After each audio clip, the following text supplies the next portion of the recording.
안녕하세요. 오늘도 시니어 인생 채널을 찾아주셔서 감사합니다. 구독과 좋아요는 무료이니 부담없이 눌러주세요. 채널 운영에 큰 힘이 됩니다. 많은 사연을 댓글로 남겨주시면 영상 제작에 큰 도움이 됩니다. 그럼 지금부터 시작하겠습니다. 엄마, 왜 이렇게 짠 반찬만 만드세요? 미경이 시어머니가 차린 저녁 식탁을 보며 작은 목소리로 물었다. 김치찌개에는 소금이 2배는 들어간 것 같았고 나물 무침도 평소보다 훨씬 짰다. 70년 넘게 요리를 해온 시어머니 폭순 할머니가 이런 실수를 할 리 없었는데 그래? 내가 언제? 폭순 할머니는 당황한 표정으로 국물을 맛보더니 얼굴을 찌푸렸다. 어머 정말 짜네. 내가 왜 이랬지? 영수는 처음엔 대수롭지 않게 생각했다. 나이가 들면 누구나 깜빡깜빡할 수 있는 거 아닌가. 하지만 이런 일들이 점점 잦아졌다. 가스레인지를 켜놓고 깜빡하기도 하고 같은 이야기를 하루에 서너 번 반복하기도 했다. 아빠 할머니가 또 같은 얘기하세요. 고등학생 딸 수빈이가 짜증스럽다는 듯이 말했다. 복순 할머니는 30분 전에도 옆집 김씨네 며느리가 임신했다더라는 이야기를 했는데 또 같은 얘기를 하고 있었다. 수빈아, 할머니한테 그런 식으로 말하면 안 되지. 영수가 딸을 타이르긴 했지만 속으로는 그도 걱정이 되기 시작했다. 6개월 전만 해도 어머니는 정정했다. 집안일도 척척 해내고 손자 손녀들 뒷바라지에 바쁘셨는데 언제부터인가 조금씩 달라지고 있었다. 여보, 어머니 병원에 한번 모시고 가보는 게 어떨까? 미경이 조심스럽게 말했다. 결혼 15년 동안 시어머니와 크고 작은 갈등은 있었지만 지금은 그런 게 중요하지 않았다. 뭔가 이상하다는 느낌이 들었다. 무슨 병원을? 그냥 나이가 드시니까 그런 거 아닐까? 영수는 아직 받아들이고 싶지 않았다. 어머니가 아프다는 걸 인정하고 싶지 않았다. 특히 치매 같은 병일 가능성은 생각하기도 싫었다. 하지만 어머니의 상태는 점점 악화되었다. 어느 날은 집 열쇠를 찾지 못해 밤늦게까지 헤맸고 또 어느 날은 가스밸브를 잠그지 않아서 온 집안에 가스 냄새가 진동했다. 가장 충격적이었던 건 20년 넘게 기르던 반려견 보기의 이름을 기억하지 못했을 때였다. 이 개가 누구 개지? 언제부터 우리 집에 있었나? 복순 할머니가 보기를 보며 진심으로 궁금해하는 모습을 본 영수는 더 이상 외면할 수 없었다. 경도 인지장애에서 초기 치매로 진행되고 있는 것 같습니다. 신경과 전문의의 말에 영수는 머릿속이 하얘졌다. 각종 검사 결과를 보며 의사는 차근차근 설명했다. MRI상으로 뇌 위축이 보이고 인지기능 검사에서도 정상 범위를 벗어났습니다. 알츠하이머성 치매의 초기 단계로 보입니다. 그럼 치료하면 나아질 수 있나요? 영수의 간절한 질문에 의사는 고개를 천천히 저었다. 안타깝게도 현재로서는 완치할 수 있는 방법은 없습니다. 다만 약물 치료로 진행 속도를 늦출 수는 있어요. 그리고 초기이기 때문에 적절한 관리를 하면 일상생활을 상당 기간 유지할 수 있습니다. 진료실을 나서는 길에 폭순 할머니가 물었다. 아들아, 의사가 뭐라고 하더냐? 아무것도 아니에요, 엄마. 그냥 건강하시다고 하네요. 영수는 거짓말을 할 수밖에 없었다. 어머니가 자신의 병을 알게 되면 얼마나 충격을 받을지. 그날 밤 영수는 가족들을 거실로 불러 모았다. 어머니가 잠든 후에야 말할 수 있는 이야기였다. 엄마가 치매라고 하네. 잠시 침묵이 흘렀다. 미경은 이미 예상했던 일이라는 듯 고개를 끄덕였고 대학생 아들 준호는 놀란 표정을 지었다. 고등학생 수빈이는 울먹이기 시작했다.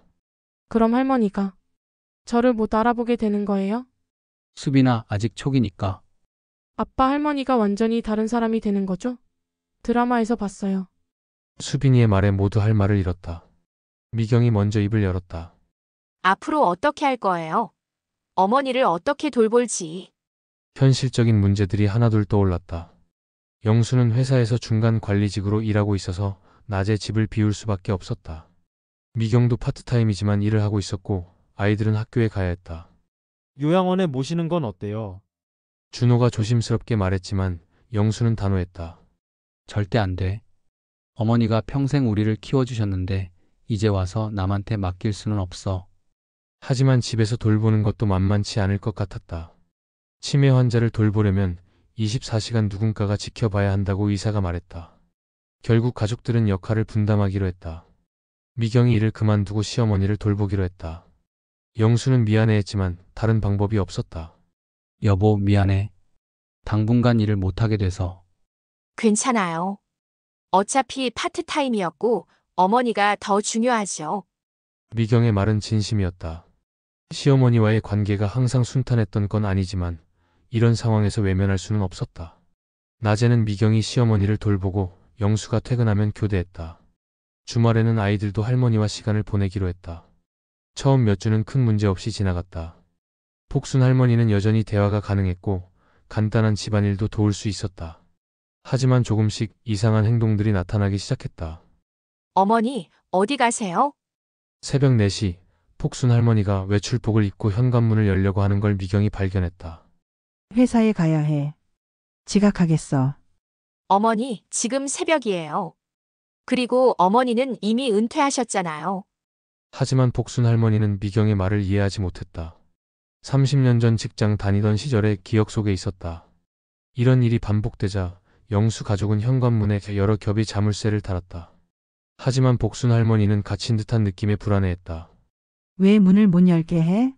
내가 죄인이야. 더 큰 문제는 밤과 낮이 바뀌기 시작한 것이었다. 밤에는 잠을 자지 않고 이상한 행동을 하고 낮에는 깊이 잠들어 버렸다. 여보, 나 못하겠어. 한 달 정도 지나자 미경이 지쳐갔다. 제대로 잠을 못 자는 날이 계속되니 체력적으로, 정신적으로 한계에 달했다. 치매 가족 모임에 나가보는 게 어때요? 동네 보건소에서 근무하는 간호사가 제안했다. 같은 처지의 가족들이 모여서 정보도 공유하고 서로 위로도 한다는 것이었다. 처음에는 망설였지만 영수와 미경은 가족 모임에 참석해 보기로 했다. 비슷한 나이의 사람들 10여 명이 동그랗게 앉아서 각자의 이야기를 나누고 있었다. 저희 아버지는 7년째 치매를 앓고 계세요. 처음에는 정말 힘들었는데 이제는 조금 요령이 생겼어요. 한 아주머니의 경험담을 들으며 영수는 조금 위안을 받았다. 혼자만 겪는 고통이 아니라는 걸 알게 되었다. 밤에 돌아다니는 문제는 낮에 충분히 활동을 시키면 좀 나아져요. 그리고 규칙적인 생활 패턴을 만드는 게 중요해요. 실질적인 조언들도 많이 들을 수 있었다. 치매 환자를 돌보는 요령, 정부 지원 제도, 도움을 받을 수 있는 기관들. 가족 모임에서 배운 것들을 실천해 보기 시작했다. 낮에는 복순 할머니와 함께 산책을 하고 규칙적으로 식사 시간을 정했다. 옛날 사진을 보며 추억을 되새기는 시간도 가졌다. 어머니, 이거 아들 결혼식 사진이에요. 기억나세요? 어머, 우리 영수가 정말 잘생겼네. 이 처자는 누구야? 복순 할머니는 며느리 미경을 알아보지 못했지만 아들의 결혼식은 기억했다. 최근 일은 잘 기억하지 못해도 오래된 기억은 비교적 선명했다. 엄마, 제가 미경이에요. 영수 아내요. 아, 그래? 반가워. 우리 영수 잘 부탁해. 매일 처음 보는 사람처럼 인사를 나누지만 미경은 더 이상 서운해하지 않았다. 대신 매번 새롭게 시어머니를 만나는 마음으로 대했다. 가끔은 놀라운 순간들도 있었다. 치매가 있어도 감정은 그대로 남아있어서 가족들의 사랑을 느끼면 웃음을 지었다. 특히 손자 손녀들이 오면 표정이 밝아졌다. 하지만 좋은 날만 있는 건 아니었다. 어느 날 복순 할머니가 갑자기 공격적으로 변했다. 당신들이 누구야? 왜 남의 집에 들어와 있어? 자신의 집에서 가족들을 침입자로 인식한 것이었다. 미경이 다가가자 할머니는 빗자루를 들어 위협했다. 어머니, 저예요. 며느리 미경이에요. 모르는 사람이야. 나가. 당장 나가. 이런 상황이 몇 시간 계속되자 영수는 응급실에 전화를 걸었다.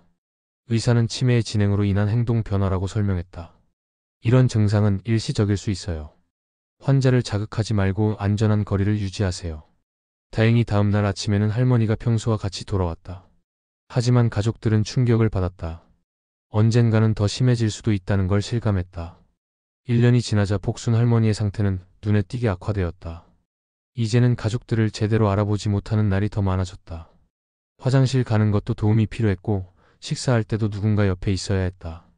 아빠, 이제 좀 다른 방법을 생각해봐야 하는 것 아닐까요? 준호가 조심스럽게 말했다. 대학교 2학년이 된 아들은 집안 분위기가 너무 무겁다고 느끼고 있었다. 무슨 다른 방법? 전문 요양시설이나 아니면 간병인을 쓰는 거요. 영수는 여전히 거부감이 있었지만 현실적으로 한계에 달했다. 미경은 1년 넘게 24시간 간병을 하느라 건강이 나빠졌고 가족 모두가 스트레스에 시달리고 있었다. 여보, 한번 알아봐요. 좋은 곳이 있는지.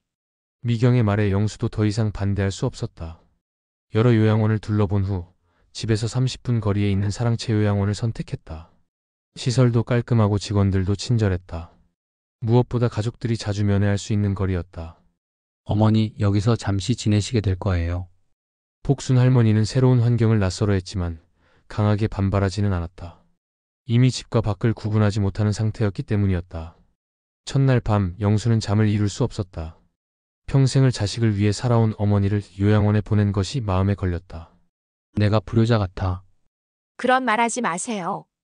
어쩔 수 없는 선택이었어요. 미경이 남편을 위로했지만 그녀 역시 마음이 편하지 않았다. 요양원에서 지내기 시작한 복순 할머니는 의외로 잘 적응했다. 규칙적인 생활과 전문적인 돌봄 덕분에 몸의 건강은 오히려 나아진 것 같았다. 영수 가족은 매주 2번씩 면회를 갔다. 처음에는 죄책감 때문이었지만 점차 이것도 하나의 일상이 되었다. 할머니, 안녕하세요. 수빈이가 밝게 인사하면 복순 할머니는 누군지 모르면서도 웃음을 지었다.